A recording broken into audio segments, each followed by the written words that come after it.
tenemos que aprender cuál es la voluntad de Dios para nosotras como madres.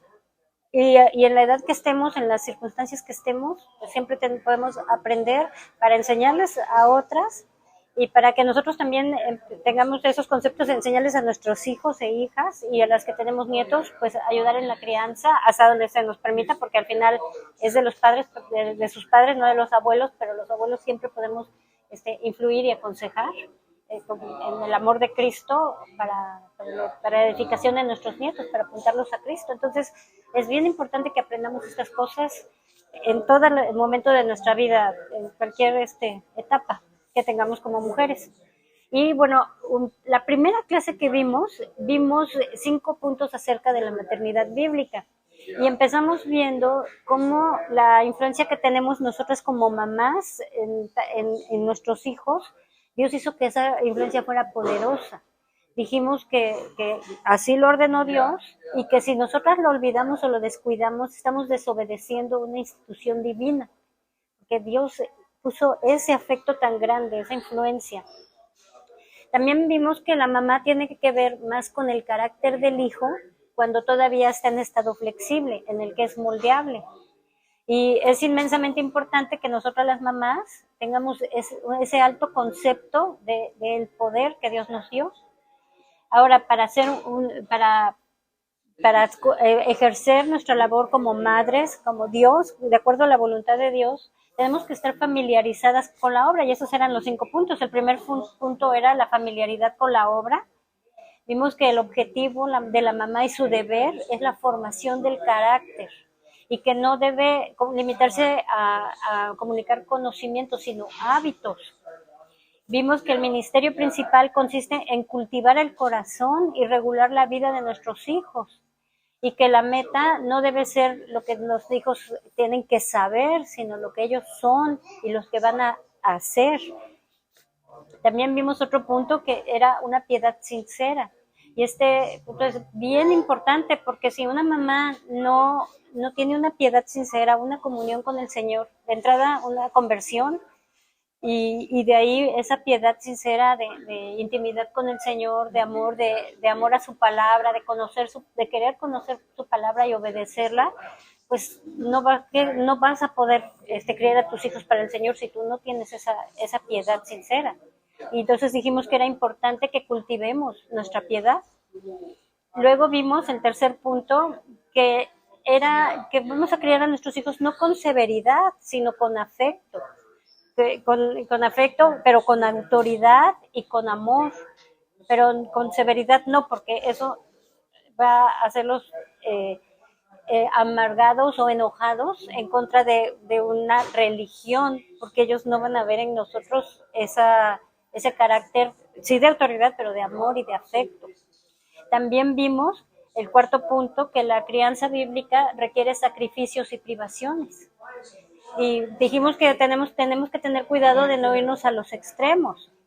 Tampoco puedes vivir ahí encerrada en la casa todo el tiempo, pero tampoco te puedes ir y dejar a tus hijos y que ellos, pues hay que encargados con quien sea, y, o sea, no, sí requiere sacrificios y privaciones. Es un camino difícil, pero es el más importante que tenemos como madres. También vimos el quinto punto, que era que seas ingeniosa, estudiosa y que tuvieras inventiva para instruir al niño en todo tiempo. ¿Sí? Hay que estudiar a tus hijos, ver sus temperamentos y ver cómo puedes tú llegar a su corazón para instruirlo. Y no solamente limitar al niño a un tiempo de enseñanza no sé, estás haciendo las cosas seculares, ¿no? El deporte o no sé, lo que sus actividades, y que de ahí lo quieras pasar a ver, ahora sí vamos a estudiar la palabra. Eso no está bien, sino que debemos en todo tiempo estar instruyendo y haciendo que todas las circunstancias, todas las situaciones en la vida de tus hijos siempre estén apuntadas a Cristo, siempre estarlos llevando a Cristo, hablando del Señor en todo tiempo. Y bueno, esos fueron los 5 puntos de la maternidad bíblica. Y terminamos con la exhortación de que debemos reflexionar a menudo con esa responsabilidad, porque Dios nos ha conferido ese poder tan grande y que somos responsables ante Dios Somos responsables ante nuestros propios hijos y somos responsables ante nuestro esposo, porque él nos confía la educación de sus hijos, pero somos también responsables ante la iglesia. Que no podemos, se supone que la casa es donde los niños van a ser educados en su fe, no la iglesia o el pastor. Entonces, esa fue nuestra exhortación de esa primera clase. Después vimos una segunda clase con un mensaje de ánimo, como empecé diciendo, pues aquí tenemos diferentes edades, diferentes etapas en nuestra vida. Los hijos nos convertimos en diferentes momentos, nuestros hijos quizás son convertidos, quizás no. Entonces, el mensaje de ánimo fue que no dejemos de aprender estas cosas, de ordenar nuestros pensamientos y nuestros caminos de acuerdo a la voluntad de Dios, orar por nuestros hijos y ser de bendición con esto que estamos conociendo, instruyéndolos en la etapa que estén y con oración, con mucha oración para que el Señor pues rescate a nuestros hijos si no se han salvado o ordene también sus pasos. Esa fue la segunda clase y hoy vamos a nuestra tercera clase y vamos a Deuteronomio 6, 6 y 7. Dice: y estas palabras que yo te mando hoy estarán sobre tu corazón y diligentemente las enseñarás a tus hijos y hablarás de ellas cuando te sientes en tu casa y cuando andes por el camino, cuando te acuestes y cuando te levantes. Entonces, estas son palabras que el Señor nos da y es la respuesta a esta pregunta, ¿no? La pregunta es, ¿cuál es la diferencia en cuanto a la crianza de nuestros hijos entre unos padres moralmente buenos, unos padres moralmente rectos, aunque no crean en el Señor, y de unos padres cristianos? O sea, ¿cuál debe ser la diferencia? Porque unos padres moralmente rectos, que no creen en Dios, pero son moralmente rectos, van a proveer lo físico para sus hijos, lo material, porque si no lo hicieran serían peor que hasta los animales, ¿no? Un animal cuida a su cría, va y le busca comida para alimentarlo en sus primeros, cuando es bebé. Pero, y un padre moralmente recto también va a trabajar para proveer para su familia.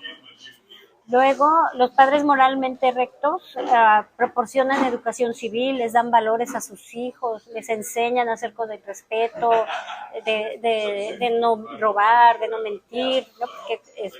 Porque eso no es moralmente correcto. Entonces, ¿cuál es la diferencia? Y en un padre moralmente correcto, unos padres unos padres creyentes.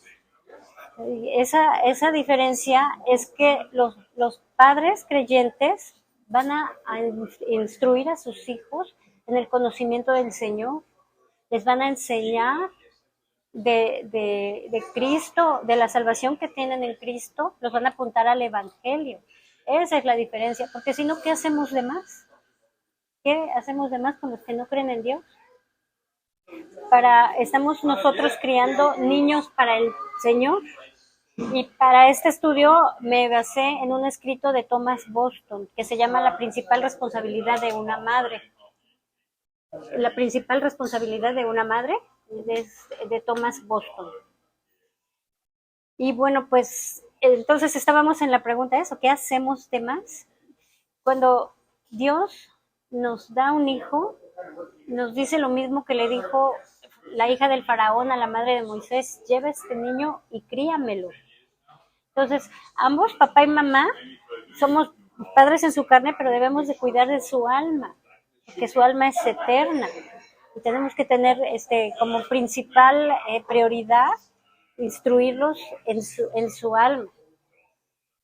Porque de qué les va a servir todo lo de este mundo si pierden su alma, nuestros hijos. Entonces tenemos que tener conciencia de esa responsabilidad tan grande. Las mamás debemos instruir a nuestros hijos en los principios de la fe y sembrar las semillas de piedad en sus corazones. Tan pronto como ellos sean capaces de hablar o de tener uso de razón, ir sembrando semillas. Ahora empezamos con Deuteronomio 6, 6 y 7. Y el Señor nos dice: estas palabras que yo te mando hoy estarán sobre tu corazón. El Señor nos habla. En el contexto inmediato, obviamente, le estaba hablando al pueblo de Israel, pero su palabra nos está hablando a nosotros. y no dice en general, les mando a todos, dice, te mando hoy. Estas palabras que yo te mando hoy, porque te habla a ti, a cada una directamente. Y dice, y estarán sobre tu corazón. Entonces, su palabra, su voluntad, que está revelada en la Biblia, son palabras que Él nos manda y que nos dice que estén sobre nuestro corazón. La semana pasada vimos la segunda parte de la lección 9 del libro de Paul Washer, que se llama Dios es perfecto. Y estábamos meditando en cómo su voluntad es perfecta. Él es un Dios perfecto, su carácter es perfecto, su voluntad es perfecta. Y su voluntad está revelada en su palabra. Entonces, Él aquí en su palabra nos está revelando, estas palabras que yo te mando hoy estarán sobre tu corazón. Y la segunda, bueno, del versículo 7, y diligentemente las enseñarás a tus hijos y hablarás de ellas cuando te sientes en tu casa y cuando andes por el camino, cuando te acuestes y cuando te levantes. Aquí está bien clara la voluntad de Dios para nuestra vida. Esto se aplica en todas las áreas de nuestra vida. Ahorita en nuestro contexto que estamos estudiando nosotras como madres, y aquí lo dice directamente, diligentemente les enseñarás a tus hijos y hablarás de ellas cuando te sientes en tu casa y cuando andes por el camino, cuando te acuestes y te levantes. Así que una educación en la fe cristiana es un bendito medio de gracia. Medio de gracia son esos medios, esos instrumentos que Dios ordena y los usa para traer a los que han de ser salvos a Él, para que ellos crezcan en el conocimiento de Él y para salvación. Entonces, que nosotros les enseñemos es un bendito medio de gracia. Ahora, es una labor de los dos, de padre y madre. Dice Proverbios 4, 3 y 4, dice, también yo fui hijo para mi padre, tierno y único a los ojos de mi madre, dice, y él me enseñaba y me decía, retenga tu corazón mis palabras, guarda mis pensamientos y vivirás. Aquí vemos cómo el papá le enseñaba al hijo. Entonces es deber de papá y mamá, pero también nos enseña la palabra que es deber de las mamás. Por ejemplo, en Proverbios 31:1 dice, palabras del rey Lemuel, oráculo que le enseñó su madre. Oráculo quiere decir palabra de Dios. Entonces, él está hablando como su madre le enseñaba. Entonces, es labor de ambos. Pero nosotras como madres, para nosotras es nuestra principal responsabilidad, porque nosotras somos quienes pasamos más tiempo con ellos, porque tenemos esa influencia que nos da el Señor. Entonces, en nuestra maternidad es nuestra principal responsabilidad. Entendemos las circunstancias y de cada una, como dije al principio, nos convertimos casadas, nos convertimos, hay muchas circunstancias, ¿no? Y muchas veces el papá no es creyente. Sin embargo, nosotras debemos tomar lo que a nosotros nos está diciendo el Señor y asumir nuestra responsabilidad e instruir a nuestros hijos, porque el Señor nos va a respaldar, nos respalda con su palabra. Dice Proverbios 1:8, dice, oye, hijo mío, la instrucción de tu padre y no desprecies la dirección de tu madre. Entonces, aquí seguimos viendo cómo es responsabilidad de ambos padres enseñar y corregir a los hijos. Y dice que no desprecies la dirección de tu madre. Es decir, aquí Dios está mandando que se respeten los avisos, las instrucciones y los mandatos de las mamás, porque la mamá es la verdadera educadora de los hijos, la que les moldea el carácter. El padre les va a moldear el criterio. Como dice, oye, hijo mío, la instrucción viene de la palabra nou, mente, y tesia, colocación o fijación. Entonces, o sea, el padre les moldea el criterio, mientras la madre les moldea el carácter. Por eso es importante que estén de acuerdo los papás en la crianza de los hijos, porque si no el papá le va a moldar unos criterios y la mamá el carácter, pues ahora sí que en otra sintonía, ¿no? Y lo más importante es que el padre y madre estén sujetos a la palabra de Dios, ese es el estándar. Entonces, ahora como dije hace unos momentos, si el papá no es creyente o es inmaduro en su fe o no entiende estas cosas, Bueno, nosotras tenemos la gran bendición de que nos respalda la palabra de Dios. O sea, el Señor nos respalda con su palabra, porque tú no le vas a enseñar criterios propios, sino lo que dice su palabra. Entonces, pues, a seguir, tenemos el ejemplo en Timoteo. Segunda Timoteo 3:15 dice, y que desde la niñez has sabido las sagradas escrituras, las cuales te pueden dar sabiduría que lleva a la salvación mediante la fe en Cristo Jesús. El papá de Timoteo era griego, no era creyente, y sin embargo su madre y su abuela lo instruyeron en la fe y respaldadas por la palabra de Dios, y Timoteo pues llegó a ser un gran servidor del Señor, un pastor que el Señor usó grandemente.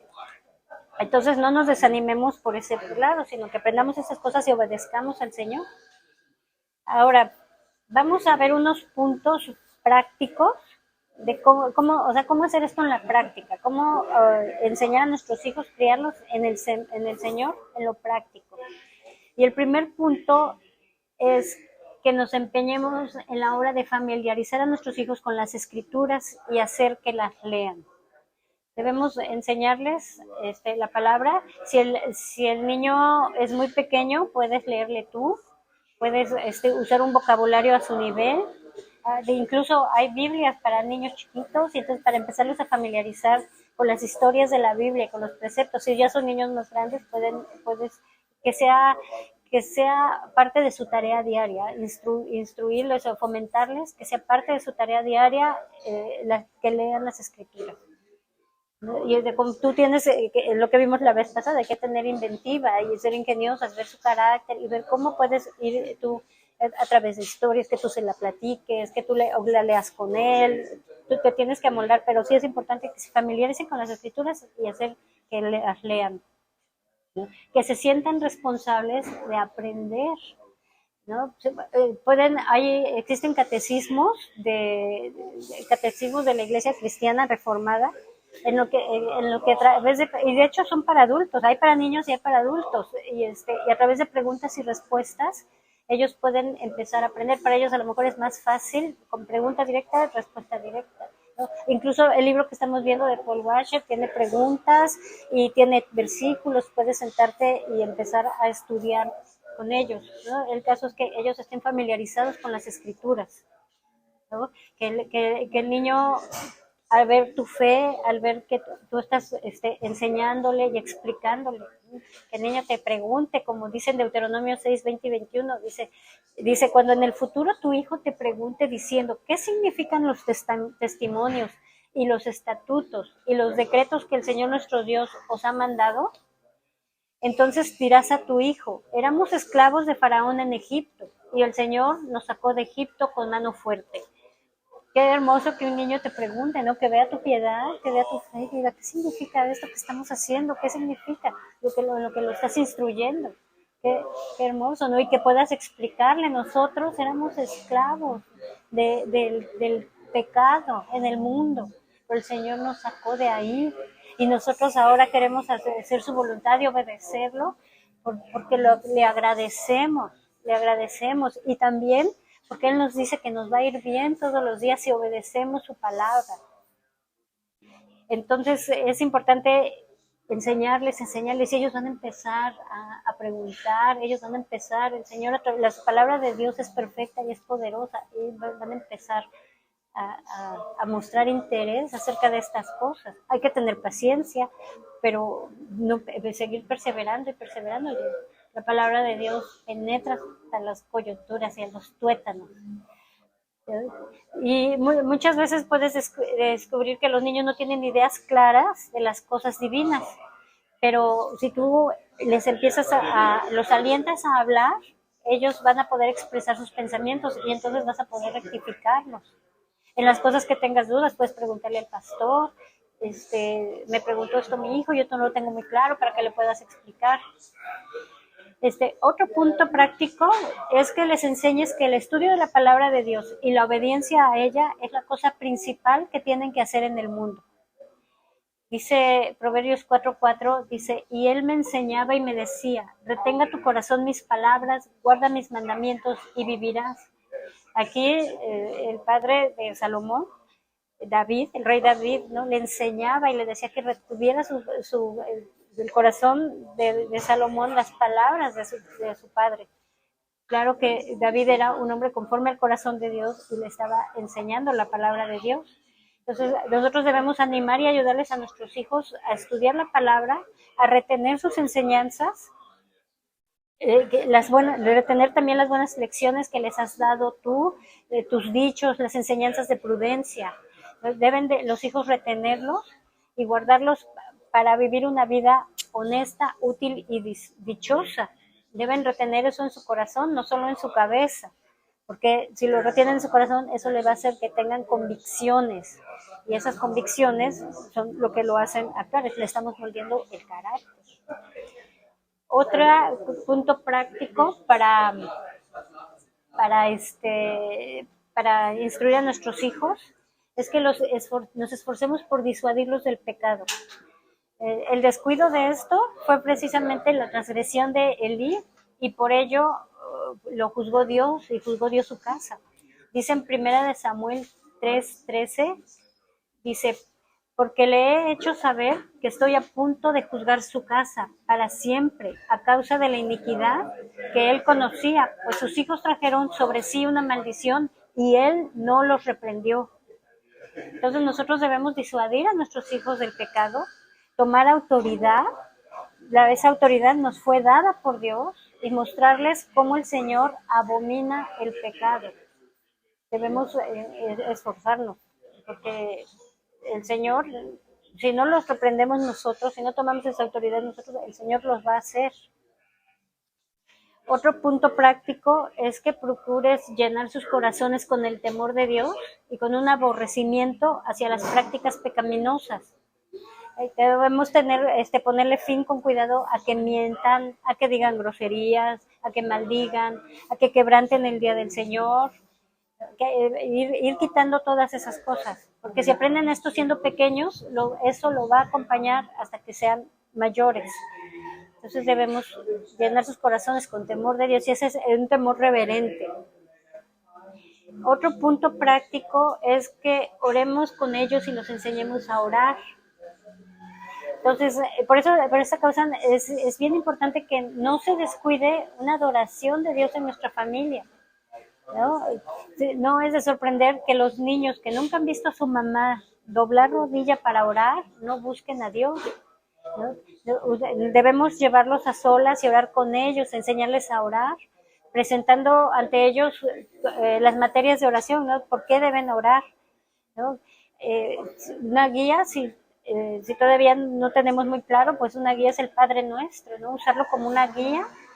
Ir con ellos a través de esta guía enseñándoles cómo orar. El Señor nos dice en Mateo 6:9, dice: vosotros pues orad de esta manera: Padre nuestro que estás en los cielos, santificado sea tu nombre. Entonces Él nos dejó esa guía. Si todavía nos sentimos como que no sabemos cómo explicarles a nuestros hijos, bueno, pues agarremos el Padre Nuestro como guía, y si creemos que podemos y el Señor nos ilumina, pues enseñarles a nuestros hijos cómo orar, que te vean orando, que te vean siempre llevando a Dios todas tus alegrías y tus tristezas, tus preocupaciones, todo llevándolas a Dios. Enséñales, para que ellos aprendan a buscar al Señor en toda circunstancia de su vida. Otro punto es corregirlos. Y en este punto la Biblia es bien clara y dice mucho, ¿no? Tenemos que corregirlos. Dice Efesios 6:4: y vosotros, padres, no provoquéis a ira a vuestros hijos, sino criadlos en la disciplina e instrucción del Señor. Entonces debemos estarlos instruyendo y corrigiendo todo el tiempo, porque vamos a instruir, pero cuando ellos no entiendan esa instrucción o estén rebeldes a la instrucción, pues tenemos que ir corrigiendo. Entonces, ese es el más alto deber de los padres: enseñar y entrenar a los hijos en la palabra de Dios. Entonces, para corregir, pues de entrada nosotros tenemos que tener a nuestros hijos en sujeción, Si nosotras perdemos la autoridad sobre ellos, los hijos no van a aprender a someterse a las autoridades y su final será triste. Aún como abuelas, los hijos, los nietos, ellos tienen que honrar a su padre, a su madre, a sus mayores. No debemos perder esa autoridad que tenemos. Claro, es una autoridad de amor y con ternura, pero es una autoridad y no debemos permitir que ellos no se sujeten. Dice que no debemos corregir, no solo debemos corregir mediante una reprensión, sino cuando es necesario se debe usar la vara. Proverbios 29:15 dice, la vara y la reprensión dan sabiduría, pero el niño consentido avergüenza a su madre. Entonces, por supuesto que estamos hablando de que el niño ya de plano no quiere entender, bueno, pues se usa la vara y se le da el castigo físico adecuado. Es cuando la corrección verbal no surte efecto, porque no hay sabiduría verdadera y efectiva sin disciplina. Los niños no nacen educados y el niño consentido, al que nada se le niega, al que todo se le consiente, pues va a ser un libertino. Entonces es importante corregirlo, aún con la vara. Proverbios 19:18 dice, corrige a tu hijo mientras haya esperanza, pero no desee tu alma causarle la muerte. Entonces, empezar desde temprano, tan pronto como ellos sean capaces de mejorar con ello, y dejar que nuestro amor por ellos sea para nosotros un compromiso, que no nos frene. Tan pronto como aparece un principio de corrupción en los hijos, hay que aplicar el correctivo antes de que se convierta en un hábito. Si con la corrección mejora, pues gracias a Dios, pero si no, entonces hay que aplicar el castigo físico. Ahora, dice, corrige a tu hijo mientras haya esperanza. Y la segunda parte dice, pero no desee tu alma causarle la muerte. Entonces, se entiende que es sin excederse, ¿no? Sin darle, excediéndose.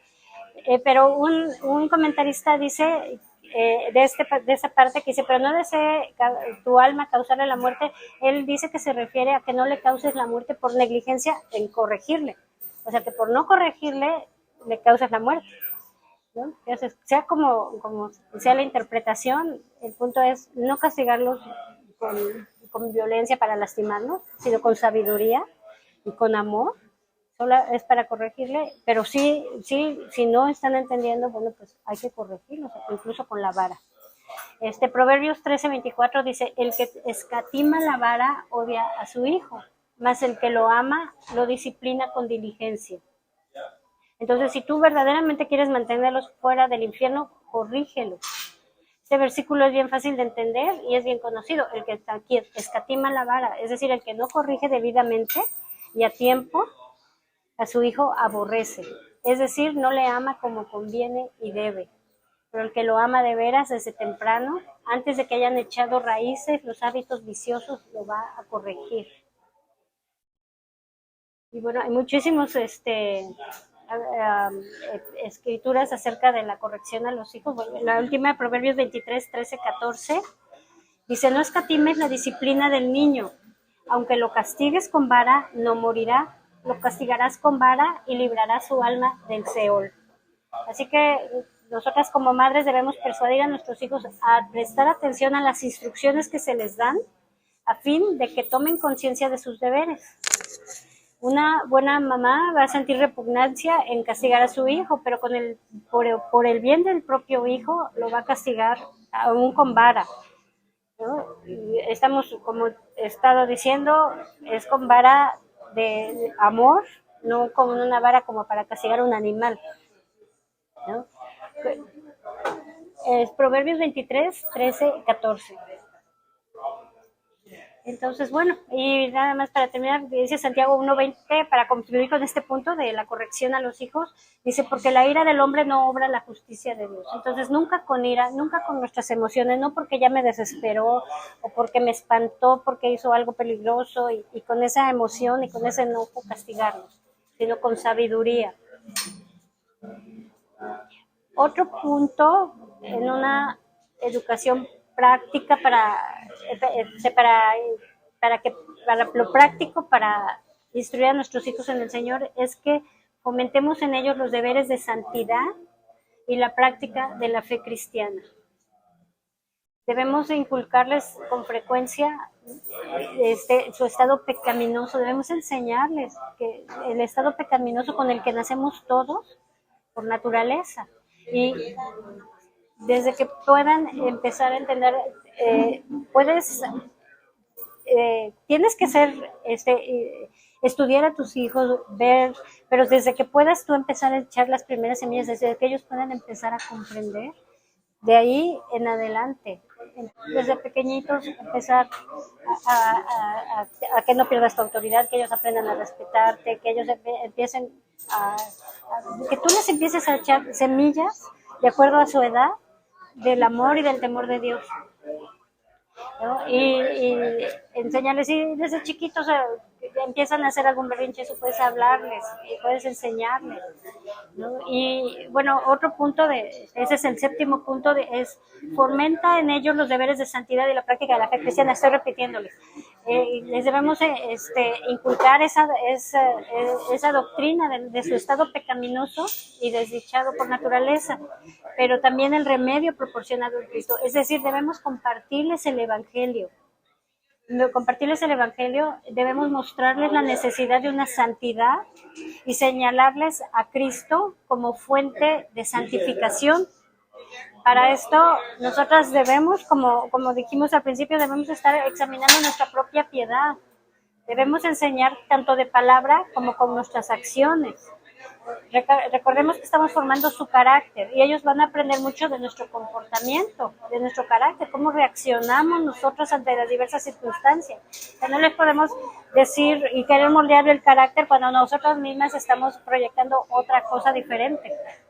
Así que la santidad de una mamá es bien importante si queremos criar hijos en la disciplina y el temor del Señor. Así que si nosotros verdaderamente hemos creído, en el momento que el Señor nos justificó, nos regeneró, es decir, Él nos puso un nuevo corazón y empezó una obra de santificación, la cual durará toda la vida aquí en la tierra. Esta obra de santificación la hace Cristo en el creyente a través del Espíritu Santo.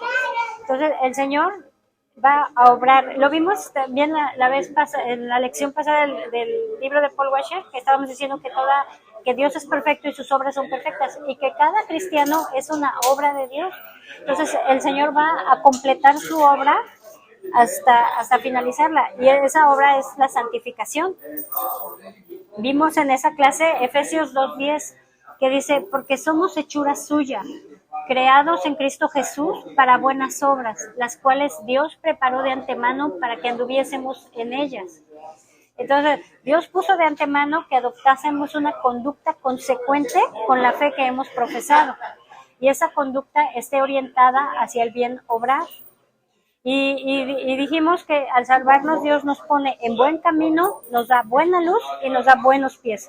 O sea, es una obra que el Señor está haciendo, y si verdaderamente hemos creído, nosotros vamos a caminar en esa obra porque es una obra de Dios, aún que tenemos nuestra propia responsabilidad ahí, también nosotros. Entonces, eso es lo que debemos enseñarle a nuestros hijos. Debemos inculcarles esos deberes de santidad y la práctica de ellos. Entonces, vemos como hijos de padres que profesan fe, que dicen que son creyentes, y los hijos apostatan de la fe, la abominan. ¿Por qué? Porque no hubo congruencia entre lo que el padre le decía o lo que el padre era allá afuera en la iglesia con lo que el padre y la madre son en la casa. Entonces, debemos saber que no somos perfectas, que el Señor está haciendo una obra en nosotros y que nosotros procuramos un carácter santo, pero que a veces fallamos. Y lo que debemos hacer entonces es reconocerlo delante de Dios, arrepentirnos, pero también delante de nuestros hijos, enseñarles que hemos fallado, pedirles perdón a Dios y también a nuestros hijos por darles mal ejemplo. Que ellos sepan que la palabra de Dios está en alta estima, que Dios es verdadero, y aunque nosotros muchas veces fallamos, Dios permanece fiel y Dios nos perdona. Enseñarles esa reverencia, ese temor, y enseñarles ese Dios perfecto y bueno, aún cuando nosotros fallamos, ¿no? Que ellos busquen en Dios su estándar, y en nosotras, claro, nosotros debemos moldearlo y reconocer cuando hemos fallado. Pero voy a decirles unos puntos acerca de cómo se ve la santidad entendiendo que es un proceso en el que todas estamos, pero el Señor nos está apuntando ahí. Unas van más adelante, unas más atrás, pero el Señor nos está apuntando ahí. Y eso es lo que nosotros vamos a fomentar en la vida de nuestros hijos y es lo que nosotros debemos procurar y esforzarnos. Y aquí voy a parafrasear a un escrito de J.C. Ryle que se llama Santidad. Y dice que santidad es el hábito de ser de un mismo sentir con Dios, según se describe su sentir en las Escrituras. Es el hábito de coincidir con los criterios de Dios, aborreciendo lo que Él aborrece, amando lo que Él ama y midiendo todo este mundo según las normas de su palabra. La mujer santa se va a esforzar por rechazar todo pecado conocido y guardar todo mandamiento conocido. Tendrá una mente decididamente predispuesta hacia Dios, un fuerte anhelo de cumplir su voluntad y más temor de desagradar a Dios que de desagradar al mundo. Y un amor por todos sus caminos. Siente lo que Pablo sentía cuando dijo, según el hombre interior me deleito en la ley de Dios, en Romanos 7, 21 al 23. Y lo que David sentía cuando dijo, estimé rectos todos tus mandamientos sobre todas tus cosas, sobre todas las cosas y aborrecí todo camino de mentira, en el Salmo 119, 128. Una mujer santa, una mamá santa, luchará para ser como nuestro Señor Jesucristo. No solo vivirá una vida de fe en Él, sino que tomará de Él toda su paz y fortaleza diaria. También trabajará para conformarse a la mente de Dios, a ser hecha conforme a su imagen. Su meta será comprender y perdonar a los demás, así como Cristo nos perdonó a nosotras, ser generosas, así como Cristo no vivía para complacerse a sí mismo, andar en amor, así como Cristo nos amó, a ser modestas y humildes, así como Cristo se humilló a sí mismo. Una mujer santa recordará que Cristo fue testigo fiel de la verdad, que no vino para hacer su propia voluntad, que su comida y bebida fue hacer la voluntad de su Padre, que se negaba continuamente a sí mismo con el fin de servir a otros, que era humilde y paciente ante insultos inmerecidos, que tenía mejor opinión de los piadosos pobres que de los reyes, que estaba lleno de amor y compasión por los pecadores, que era valiente y firme en denunciar el pecado, que no buscaba el elogio de los hombres cuando lo hubiera podido recibir, que iba por todas partes haciendo el bien, que estaba separado de la gente mundana, que se mantenía siempre en oración, que no permitía que ni siquiera sus relaciones más cercanas le impidieran hacer la obra que Dios le tenía que hacer. Todas esas cosas que ve la mujer, estas son las cosas que la mujer santa tratará de recordar y por ellas se esforzará en dar forma al curso de su vida. Tomará en serio lo que dijo Juan, el que dice que permanece en él debe andar como él anduvo, primera de Juan 2:6. Y lo que dijo Pedro, Cristo padeció por nosotros, dejándonos ejemplo para que sigáis sus pisadas. Esa es primera de Pedro 2:21. Feliz aquella que ha aprendido a hacer de Cristo su todo, tanto de su salvación como de su ejemplo. Una mamá santa, una mujer santa procurará humildad, mansedumbre, paciencia, bondad, control de su lengua, soportará mucho, sobrellevará mucho, será lenta en hablar de sus derechos. Vemos un ejemplo brillante de esto en la conducta de David, cuando Simeí lo maldijo, y en la de Moisés, cuando Aarón y Miriam hablaron en su contra. También una mamá santa, una mujer santa, procurará el dominio propio y la autonegación. Trabajará para mortificar los deseos de su cuerpo, para crucificar su carne con sus afectos y lascivias, dominar sus pasiones, restringir sus inclinaciones carnales, por si alguna vez una de estas se desatara. Cuando dijo el Señor Jesús en Lucas 21:34, mirad también por vosotros mismos, que vuestros corazones no se carguen de glotonería y embriaguez y de los afanes de esta vida. Este versículo me impactó mucho, porque dices, bueno, glotonería y embriaguez, pero los afanes de esta vida, ¿qué tal? ¿No? Y el Señor dice, mirad, ese versículo es Lucas 21:34. El Señor diciendo, mirad también por vosotros mismos y por vuestros corazones, que no se carguen de glotonería y de embriaguez y los afanes de esta vida. Estamos hablando que una mujer santa procurará el dominio propio y la autonegación. Una mujer santa procurará practicar la caridad y la bondad fraternal. Se esforzará por observar la regla de oro, de hacer a los demás lo que quiere que le hagan, hablar a los otros como quiere que le hablen. Estará llena de cariño por sus hermanas, por sus personalidades, por sus sentimientos, por sus almas. El que ama a su prójimo, dice Pablo, ha cumplido la ley. Una mujer santa aborrecerá toda mentira, calumnia, murmuración, engaño, deshonestidad, trato injusto, aún en su mínima expresión. Tratará de adornar su fe con todo su aspecto y porte y de presentarla hermosa y bella ante los ojos de todos los que la rodean. Una mujer santa procurará practicar un espíritu de misericordia y benevolencia hacia los demás. No permanecerá inactiva todo el día, no se contentará con no hacer daño, sino que tratará de hacer el bien. Se esforzará todo lo posible por ser útil en su época y generación y de aliviar las necesidades espirituales y los sufrimientos a su alrededor, tal como Dorcas, que abundaba en buenas obras y en limosnas que hacía. No solo se ponía a hacer algo y no solo se proponía hacer algo y hablaba de lo que pensaba hacer, sino que ponía manos a la obra. Así también era Pablo. Él decía, yo con el mayor placer gastaré lo mío, aunque amándoos más, sea amado menos. 2 Corintios 12:15. Una mujer santa va a procurar la pureza de su corazón, aborrecerá toda suciedad y contaminación de su espíritu y buscará evitar todas las cosas que puedan llevarlo a ella. Sabe que su propio corazón es como una paja y será diligente en mantenerse lejos de las chispas, de la tentación. ¿Quién se va a atrever a hablar de su fortaleza sabiendo que alguien como David, un hombre de acuerdo al corazón de Dios, puede caer? Nosotras podemos percibir pistas en la ley ceremonial. Bajo ella, el hombre que apenas tocaba un hueso, un cadáver, un sepulcro o a un enfermo se volvía impuro ante los ojos de Dios. Y esas cosas eran meramente símbolos y figuras. Son pocos los cristianos que alguna vez están demasiado en guardia o son demasiado cautelosos en relación a este punto. Procuremos como una mujer santa la pureza de nuestro corazón. Una mujer santa procurará tener temor a Dios. Y no nos referimos a ese temor de un esclavo que solo trabaja porque teme el castigo.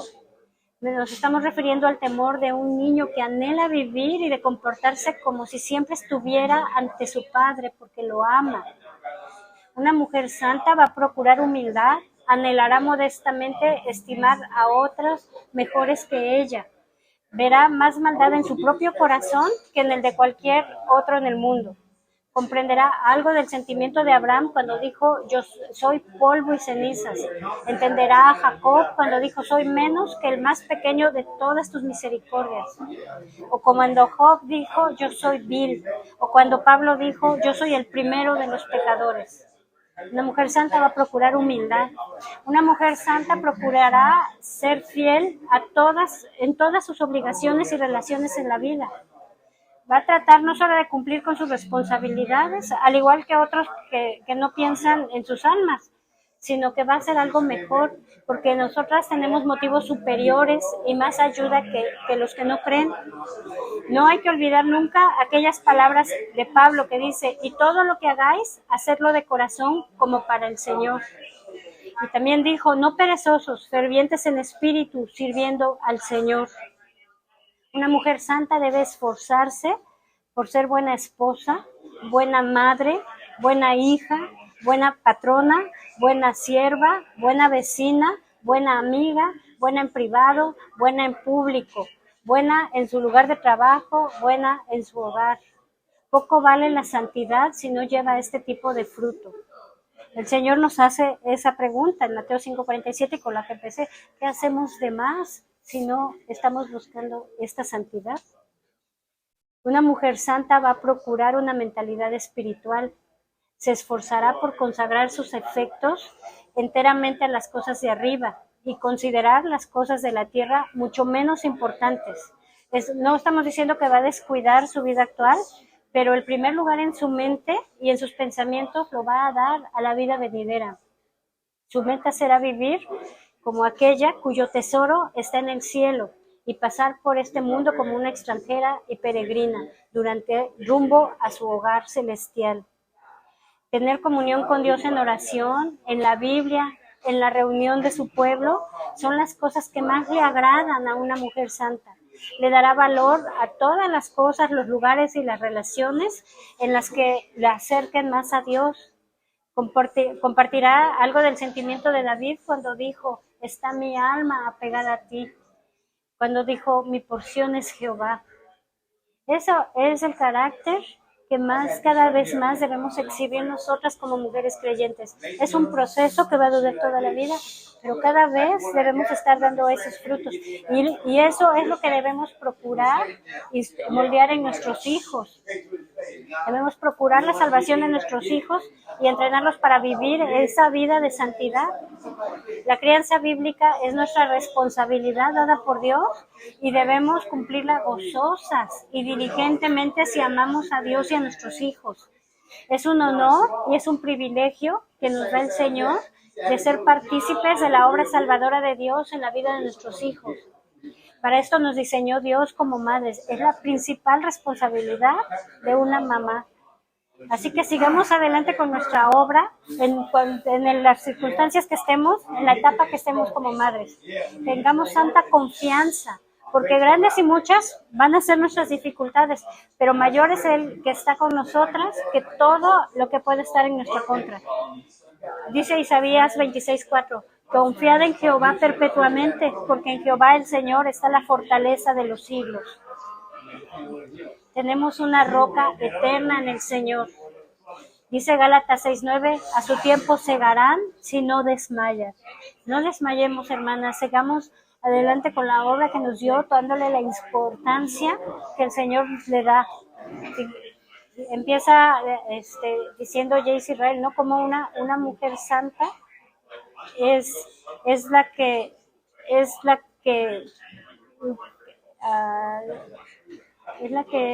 coincide con los criterios de Dios en todo. Y esos son los criterios de Dios para nosotras como madres. Entonces, sigámonos esforzando en esa crianza. Voy a terminar resumiendo los 7 puntos que vimos. Es en una crianza en lo práctico, cómo hacerle, ¿no? Es empeñarnos en la obra de familiarizar a nuestros hijos con las escrituras, hacer que las lean. El punto número 2 fue enseñarles que el estudio de la palabra de Dios y la obediencia a ella es la cosa principal que tienen que hacer en este mundo. El punto número 3, esfuérzate en disuadirlos del pecado. El punto número 4, procura llenar sus corazones con temor de Dios y un aborrecimiento hacia las prácticas pecaminosas. El punto número 5, ora con ellos y enséñales a orar. El punto número 6, corrígelos. El punto número 7, fomenta en ellos los deberes de santidad y la práctica de la fe cristiana. Hasta aquí es el estudio de hoy. La próxima vez vamos a estar viendo los principales obstáculos en la formación de hijos para Cristo.